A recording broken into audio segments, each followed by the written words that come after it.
Dear students, आज हम discuss करेंगे जनरल लेजर। जनरल लेजर हम प्रीवियस सेशन में भी डिस्कस कर चुके हैं, लेकिन वो था जो हम जर्नल के थ्रू बनाते थे, लेकिन आज हम डायरेक्टली बना रहे हैं जिसमें हमें जर्नल की जरूरत नहीं पड़ेगी। हम डायरेक्ट क्वेश्चन से लेजर में पोस्टिंग करेंगे। जनवरी 1 को business started by Mr Ahmed with cash rupees 1,50,000 with the name of Ahmad and Sons। हमारे पास दो अकाउंट्स इन्वॉल्व हैं, एक कैश और दूसरा अहमद कैपिटल।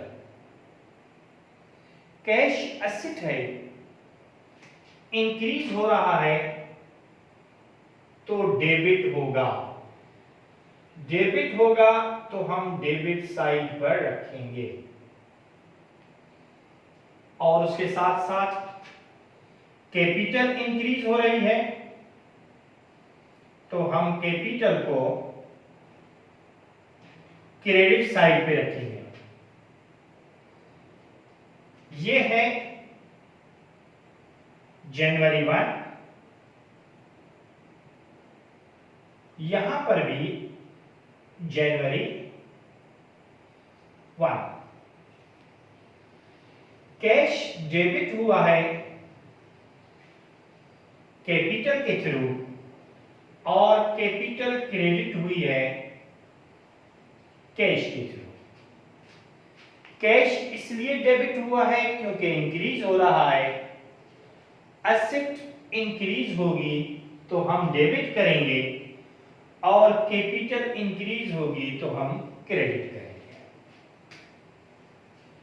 उसके बाद है डिपॉजिटेड इनटू बैंक रुपीज 50,000। दो अकाउंट्स इन्वॉल्व हैं, एक बैंक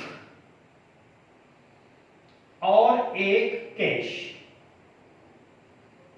बैंक एसेट है, इंक्रीज हो रही है, हमने डेबिट किया, और कैश भी एसेट है जो कि डिक्रीज हो रहा है और हमने क्रेडिट किया। और ये डेट है जनवरी 2।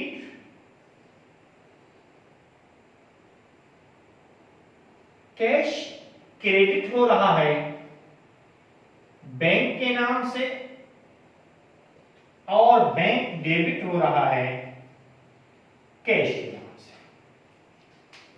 उसके बाद है जनवरी 3, purchased furniture on cash rupees 5,000। Furniture increase हो रहा है और फर्नीचर एसेट है, इंक्रीज होगा तो हम डेबिट करेंगे, और कैश डिक्रीज हो रहा है। कैश एसेट है, डिक्रीज होगा तो हम क्रेडिट करेंगे, और ये डेट है जनवरी 3, और ये भी जनवरी 3। कैश क्रेडिट हो रहा है फर्नीचर के नाम से, और फर्नीचर डेबिट हो रहा है कैश के नाम से। उसके बाद है purchased equipment on cash rupees 8,000। दो अकाउंट्स इन्वॉल्व हैं, एक इक्विपमेंट और एक कैश। इक्विपमेंट इंक्रीज हो रहा है और कैश डिक्रीज हो रहा है। इक्विपमेंट एसेट है, इंक्रीज हो रहा है तो डेबिट करेंगे, और कैश भी एसेट है, डिक्रीज हो रहा है तो क्रेडिट करेंगे। ये जनवरी 4 है।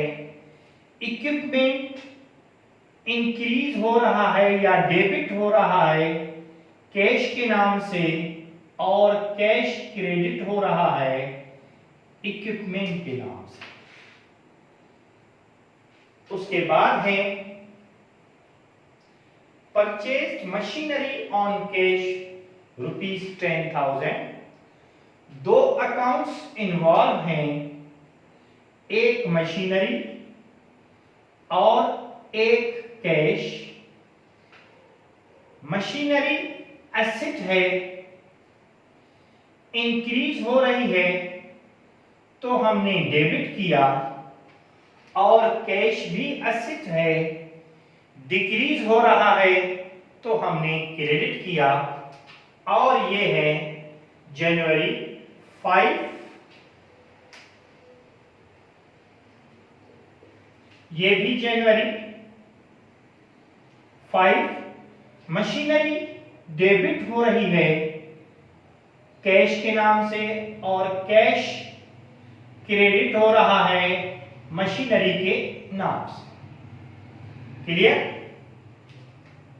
अब purchase office supplies on cash ₹2,000। दो अकाउंट्स इन्वॉल्व हैं, एक ऑफिस सप्लाईज और एक कैश।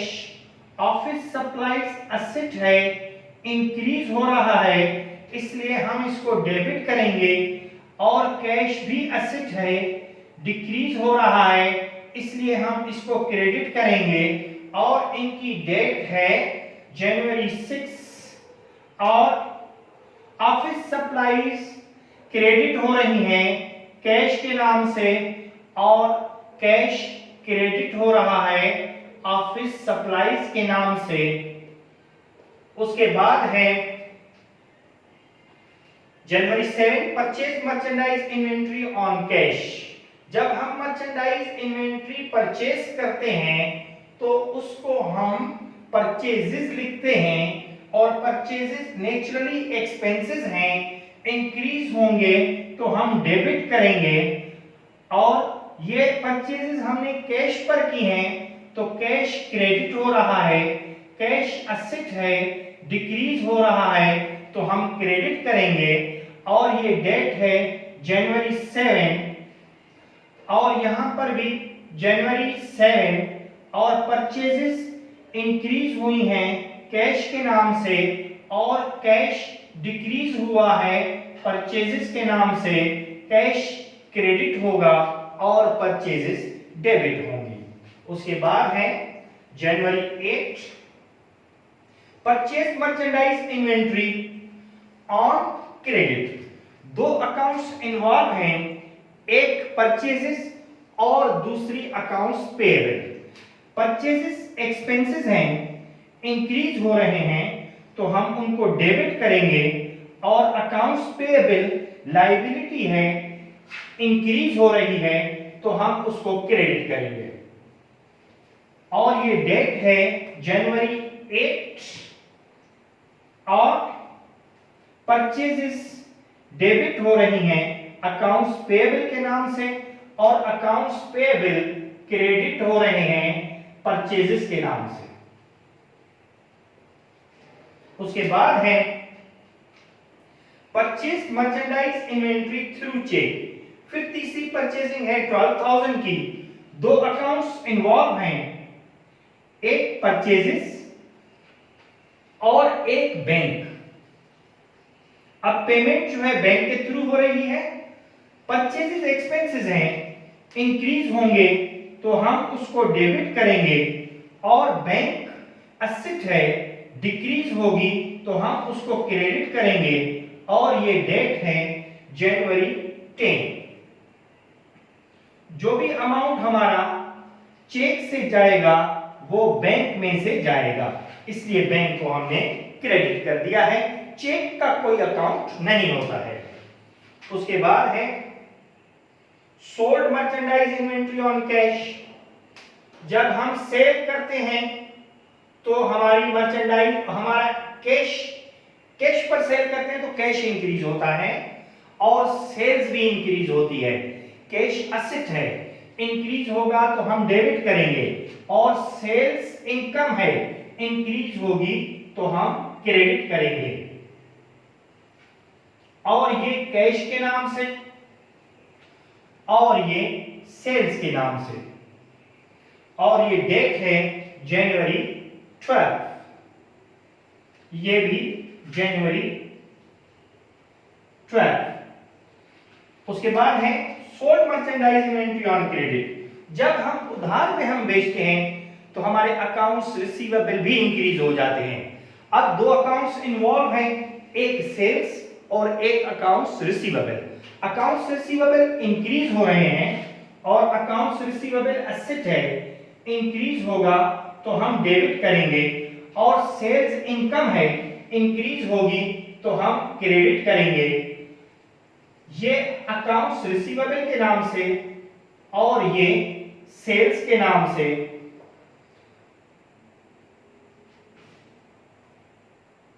और ये डेट है जनवरी 15, ये भी जनवरी 15। अब उसी तरह से जिस तरह से पहले हमने किया था, इनकी क्लोजिंग होगी। क्लोजिंग के लिए हमें एक बैलेंस चाहिए होता है जिसको हम बैलेंस कैरिड फॉरवर्ड कहते हैं, और इसका शॉर्ट फॉर्म है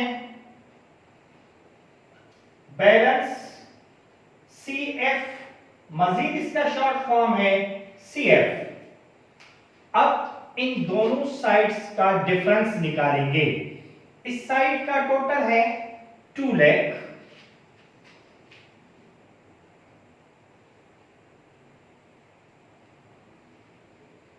और इस साइड का टोटल है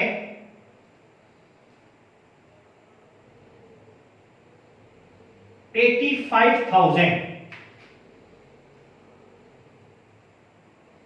फिर एक बार चेक कर लेते हैं, 50,000, 55,000, 55,000 and 8,000, 63,000, 73,000, 75,000, 10,000, 85,000। दोनों का डिफरेंस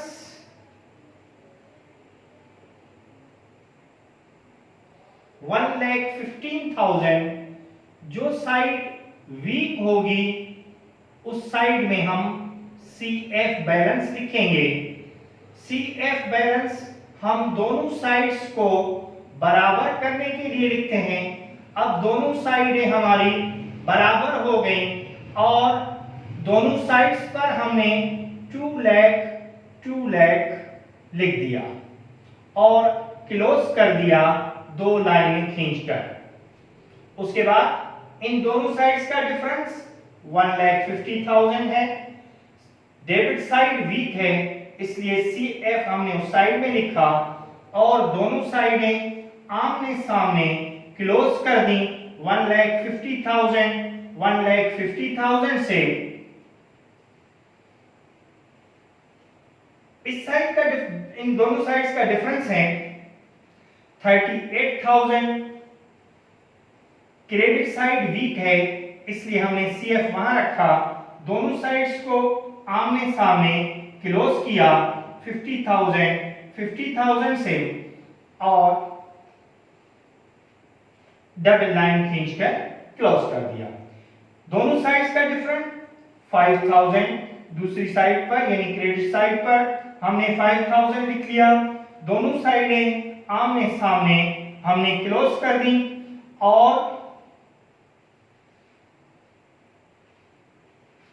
उसके बाद इक्विपमेंट CF 8000, दोनों साइडें आमने सामने क्लोज,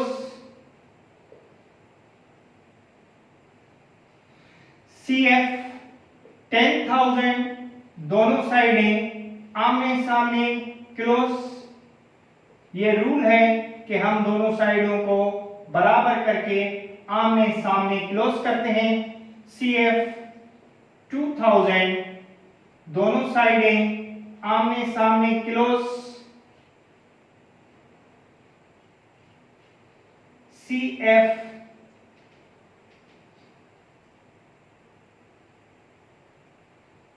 47,000,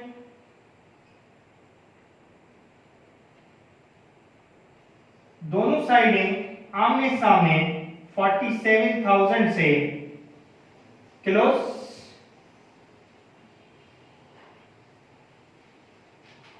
CF 25,000, दोनों साइडें आमने सामने क्लोज।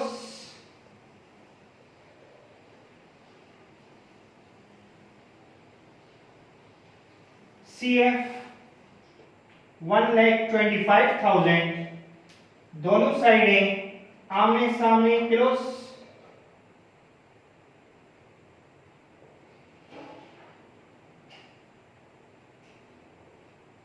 CF 75,000, दोनों साइडें आमने सामने क्लोज।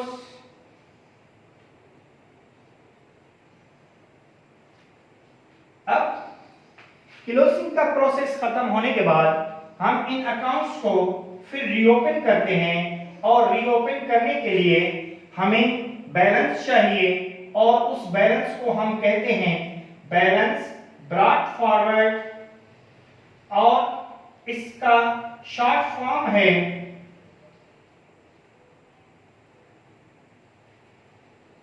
बैलेंस BF, और मजीद शॉर्ट फॉर्म है BF। जो अमाउंट CF का होगा वही BF पे जाएगा, लेकिन साइड अपोजिट। BF 1,15,000, याद रखिएगा CF वाला अमाउंट लेंगे ना कि टोटल वाला। BF 1,50,000, BF 38,000, BF 5,000, BF 8,000, BF 10,000, BF 2,000, BF 47,000, BF 25,000, BF 1,25,000, BF 75,000। Clear? अब इसका हम रफ स्केच में ट्रायल बैलेंस लेंगे, और आपको पता भी चल जाएगा कि ट्रायल बैलेंस में कहां से अमाउंट आते हैं। वो BF अमाउंट होते हैं जो ट्रायल बैलेंस में हम लिखते हैं। BF अमाउंट किसके? जनरल लेजर के। अब ये डेबिट साइड और ये क्रेडिट साइड। कैश का BF 1,15,000 डेबिट हो रहा है। अहमद कैपिटल BF क्रेडिट हो रहा है 1,50,000 से।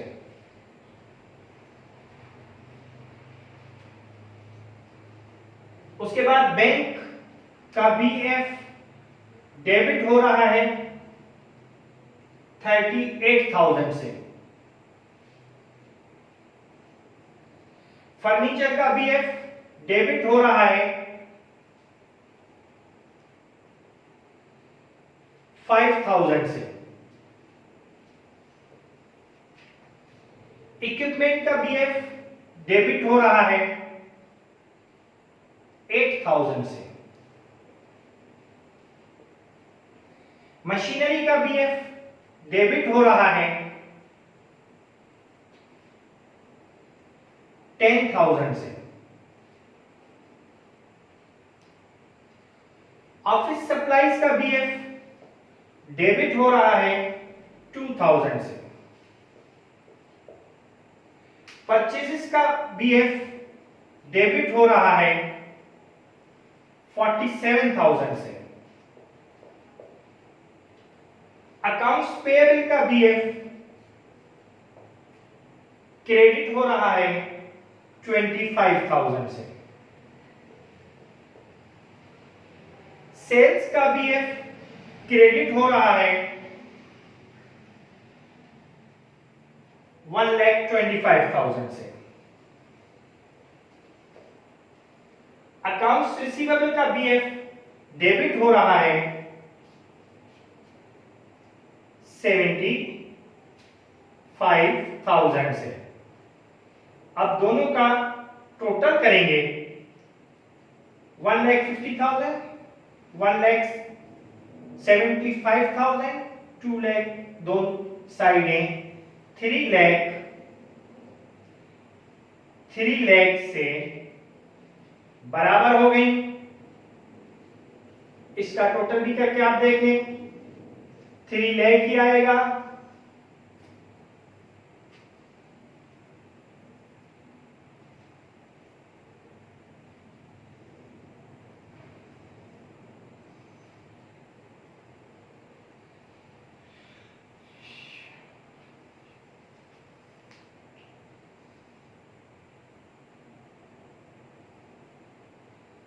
ठीक है, ये आपका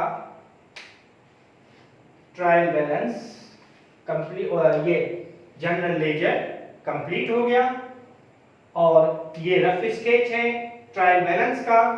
इसमें देखेंगे 1 2 3 4 5 6 7 11 अकाउंट्स हैं। 11 अकाउंट्स हैं, ठीक है, और दोनों साइडें आपस में इक्वल है। क्लियर? खुदा।